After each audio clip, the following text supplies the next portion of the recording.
Hey everyone, and welcome to today's Explainer. We're going to dive right into something absolutely huge that's happening literally right before our eyes. We're looking at a massive transition where an entire country is rapidly evolving from just being the world's factory floor into this absolute powerhouse of original scientific and digital innovation. We're talking about China, and honestly, the sheer scale and speed of this transformation is just fascinating. There's a quote from our sources that really hits the nail on the head.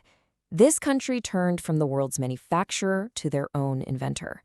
I love that because it just completely shatters those outdated stereotypes we've been holding on to.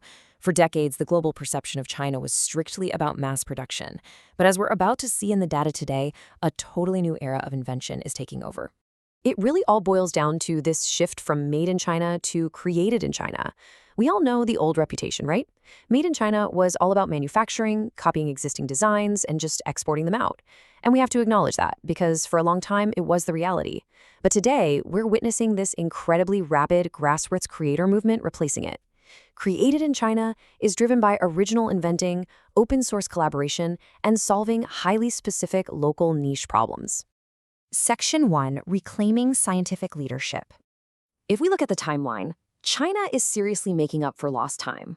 They are actually reconnecting with some incredibly ancient roots. Way back in 104 BC, Chinese astronomers invented the armillary sphere to map the stars. They were literally 500 years ahead of European astronomers. But then, there was a massive gap. When Sputnik launched in 1957, China essentially had zero national space initiatives. They didn't even launch their first manned mission until 2003, which is 46 years after Sputnik. But jump forward to 2016, and the FAST telescope activates. They are leaping right back to the very front of the pack. And nothing illustrates this ambition quite like the FAST telescope. This thing is an absolute behemoth. It registers radio waves instead of light, meaning it can detect objects so much farther away in the universe. The builders actually spent 10 whole years searching, whittling down over 300 candidate sites just to find this one perfect, untouched natural depression in the remote mountains of Guizhou. It's the largest spherical radio telescope ever attempted. Its main goal? To observe the very seeds of life in space. It's basically designed to act as a giant beacon, drawing the global scientific community right into China to collaborate. Section 2, the WeChat revolution. Okay, look at these numbers because they are just staggering. When we talk about the speed of digital adoption, WeChat's growth is completely unprecedented. It took Facebook 54 months to reach its first 100 million users.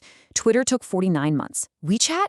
Just 15 months. Think about that. The velocity of this mobile-only social platform absolutely blanketed the country, with over 500 million active cell phone accounts in China driving this massive surge.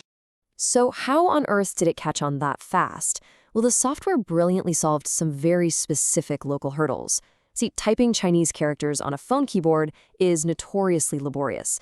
So WeChat popularized voice messaging, which fundamentally changed how Chinese users interact with their phones.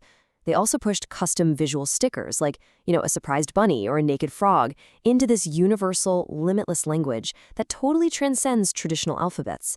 But most importantly, it bridged a critical cultural gap. It reconnected families that were separated by rapid urban migration, where millions of young people were leaving their tight-knit communities from massive cities. There's this really relatable story from our sources about a guy named Beetle. He's living that fast-paced city life, right? And he actually physically connects hardware to his WeChat account so he can send photos from his phone straight to a digital picture frame sitting back in his grandmother's house. She gets to see him and his new wife instantly, keeping her totally in the loop. It solves a very real crisis of alienation, which honestly is a good thing, because when he was asked, Beetle actually had to pause to remember his grandmother's real name. That is the power of this app. It maintains those familial bonds that modern life is constantly threatening to break. Section 3, Transforming Business and Culture. 5.8 million. That's how many business accounts are on WeChat. Think about that. Literally a fifth of all Chinese companies use this single platform to interact directly with their customers. It's not just a messaging app, it's an entire ecosystem of communication, commerce, and entertainment all rolled into one. This entirely flips how people experience media, turning passive watching into an active two-way dialogue. Instead of just sitting silently in a crowd, audiences can open WeChat and literally shake to vote. Imagine being at a live concert, and before the band plays their next track, thousands of people in the crowd are physically shaking their phones to crowdsource and vote on the set list in real time. Their voices are heard instantly. And all of this really speaks to a massive cultural shift towards self-expression. Take China Joy, for example. It's an annual digital expo in Shanghai that draws over 200,000 attendees. It's essentially a paradise for young people who are obsessed with digital content, video games, and anime. Think about what a stark contrast this is. Just a few decades ago, the historical uniformity of the Mao suit meant your clothes were an expression of solidarity, not fashion. Standing out meant you were in trouble. Today, this massive craving for individuality is driving an absolute boom in creativity. Section 4. Open source hardware boom. Now, for decades, Shenzhen was the undeniable epicenter of global manufacturing. We're talking 90% of the world's computers, 80% of air conditioners, 70% of cell phones. But the game has changed. Today, you don't need to be a massive multinational corporation to get things made here. Young, independent entrepreneurs are leveraging this colossal manufacturing base for their very own unique designs.